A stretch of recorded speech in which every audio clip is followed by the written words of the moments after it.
Hi, everyone. This is Julia from Teacher Julia's Resources at Teachers Pay Teachers. Today, I want to show you the Writer's Workshop informational essay unit that I sell in my store. Right here, I have the unit printed out and spiral bound, along with the writer's notebook that I ask students to create. This is my writer's notebook. It's a regular composition book with pictures that sort of describe who I am on the front. This is what I use when I model for students the writing that I would like for them to do in their notebooks. In this unit plan, you have writing examples, step-by-step lesson plans, teaching posters, and graphic organizers, plus a rubric. The first thing you'll see when you download your product is the table of contents, which has the lesson with the objective, things that are included, and then the page that it is on.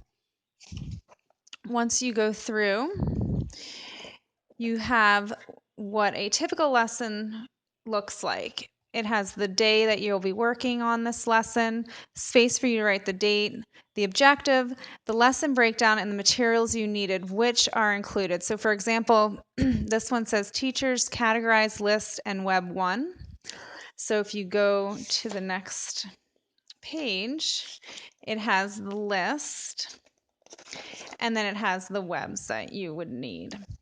Now, looking at the teacher examples, this is what I have for you. When I talk about teacher examples, what I mean is in the unit plan is written or typed what you would have, and then in your writer's notebook is where you model for students what you'll be doing in the classroom. So you might have this prepared before, or you might have this next to you while you're teaching the lesson, writing your teacher example.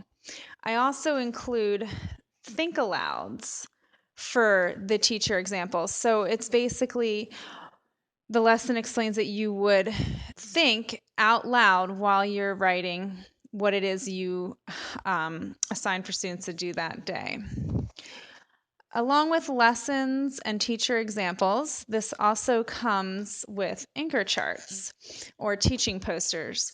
And this is an example of a transition words chart that I put up. I sometimes put it up under the document camera like this, or I make this into a bigger chart with the chart paper in my classroom.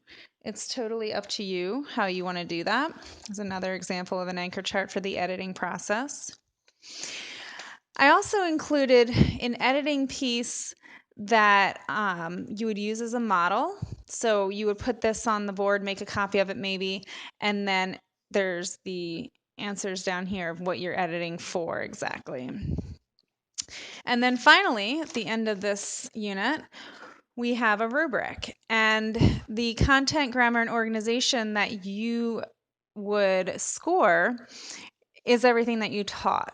So what I did to make this work for everybody is I just leave a spot for the teacher to respond, and then I think it's great to have students respond as well to how they think they did in each part of the process for writing this informational essay. And that is it. If there's any other question that you might have, you can email me at teacherjuliasresources@gmail.com. Thank you.